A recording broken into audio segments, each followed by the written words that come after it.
Assalamualaikum warahmatullahi wabarakatuh. Waalaikumsalam warahmatullahi wabarakatuh. Selamat siang anak-anak. Ya. Kita ketemu lagi ya di mata pelajaran seni budaya. Kali ini sebelum kita mulai pelajarannya, marilah kita berdoa dengan kepercayaan kita masing-masing, berdoa. Cukup? Nah, apa kabar?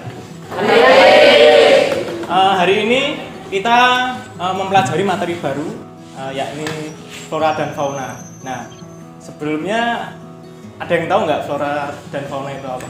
Hewan dan tumbuhan. Nah, flora itu apa? Yang flora? Tumbuhan. Yang fauna? Hewan. Nah, hari ini kita akan pelajari menggambar flora dan fauna. Nah, di IPA juga pernah ya kalian ya? Di pelajaran IPA juga mempelajari flora dan fauna. Menggambar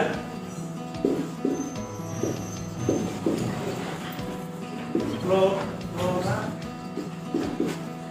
fauna dan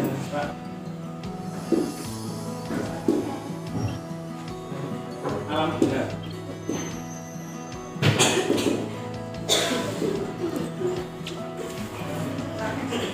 Nah, jadi kegiatan menggambar itu adalah bahasa universal dan sudah ada sebelum atau bahkan tulisan itu ditemukan.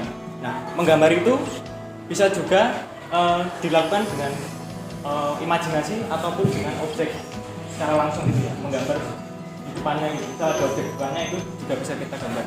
Nah, keindahan flora dan fauna ini bisa kita gambar untuk kita gunakan sebagai objek dalam kita menggambar sebuah di materi flora dan fauna. Nah, tadi flora itu tadi apa anak-anak? Flora tadi apa? Tumbuhan. Kira-kira tumbuhan di sekitar kita yang bisa digambar itu kira-kira apa sih ya? Daun. Bunga juga boleh.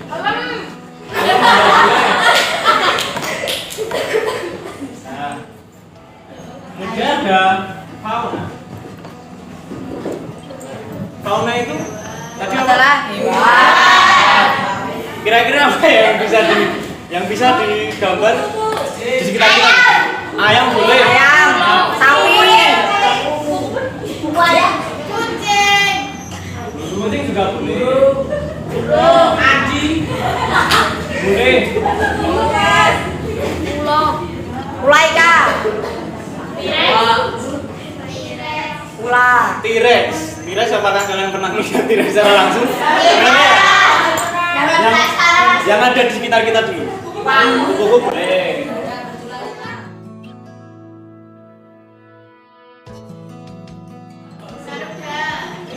Kemudian apa lagi?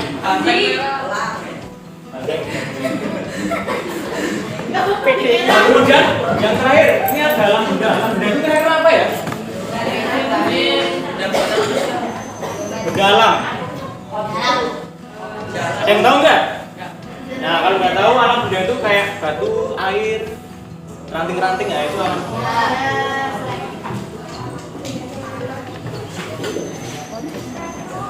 Alam benda. Contohnya ada batu, air, tanah.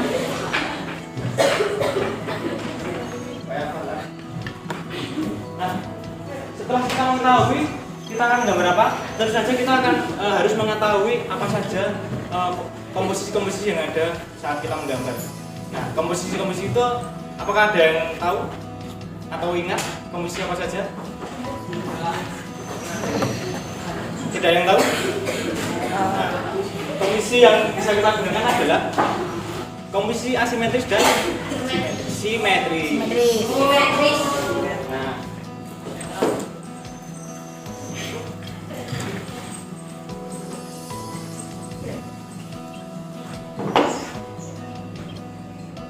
komposisi. Yang tadi ada apa? Ini ada apa aja tadi? Simetris. Nah, simetris itu apa ya? Ada yang tahu nggak? Nah, simetris itu adalah ketika objek di sebelah kiri dan kanan itu sama dan saling sama gitu ya, sama gini dan masih dan terkesan seimbang di tengah.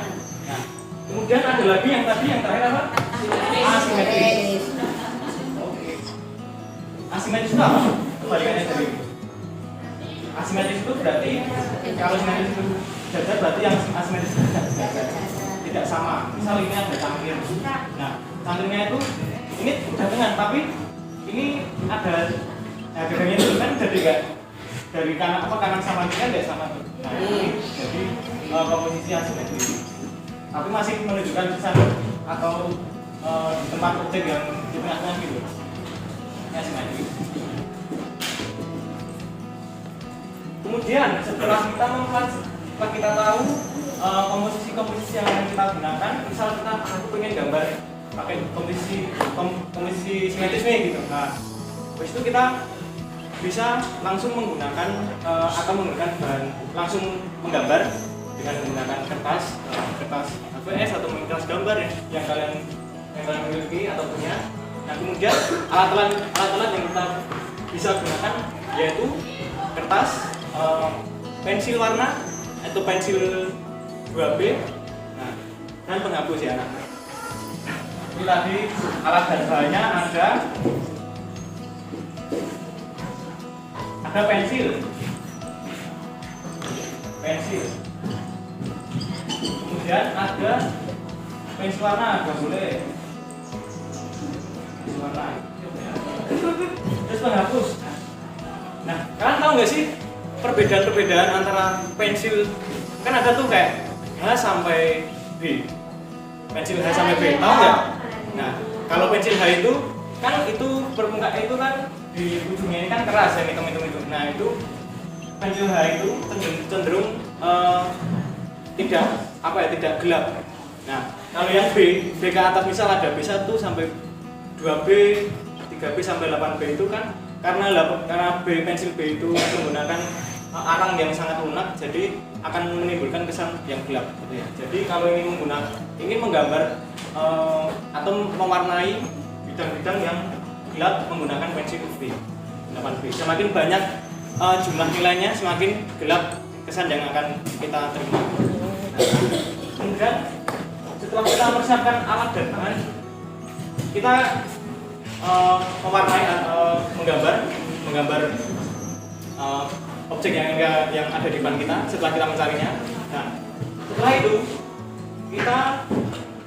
pastinya kita akan mewarnai ya. Tapi sebelum kita sampai ke warna, teknik-teknik yang bisa digunakan dalam menggambar flora dan fauna ini adalah teknik yang bisa digunakan.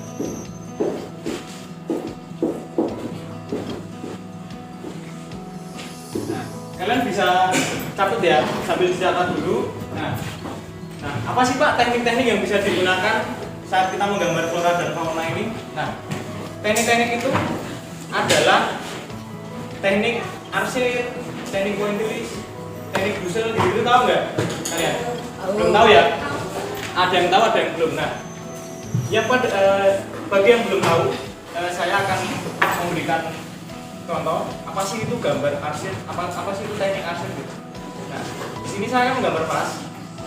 Kelihatan nggak teman-teman, anak-anak? Ya. Nah, ini saya akan menggambar vas. Nah, teknik arsir itu adalah teknik di mana kita membuatkan buah garis-garis di bidang yang terkesan gelap. Jadi semakin gelap bidang tersebut, maka garis-garis yang kita buahkan semakin banyak. Oke. Nah, kemudian ada teknik apa lagi? Pointillis. Ini tadi arsir.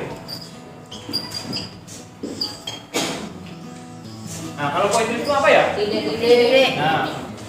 Nah, teknik pointillis ini adalah teknik dengan menggunakan titik-titik sebagai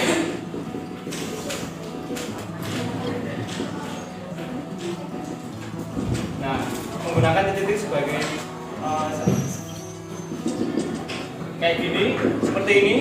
untuk menimbulkan kesan gelap.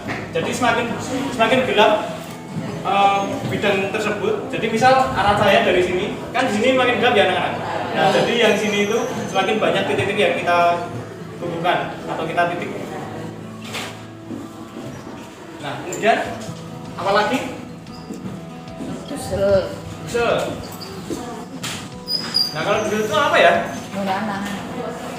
Nah, Digosok dengan tangan. ini ada dusel. Nah, dusel ini adalah teknik dengan masih menggunakan orang juga. Cuman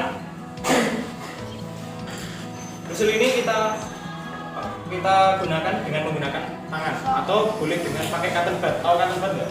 Nah, itu kita caranya pakai digosok-gosok.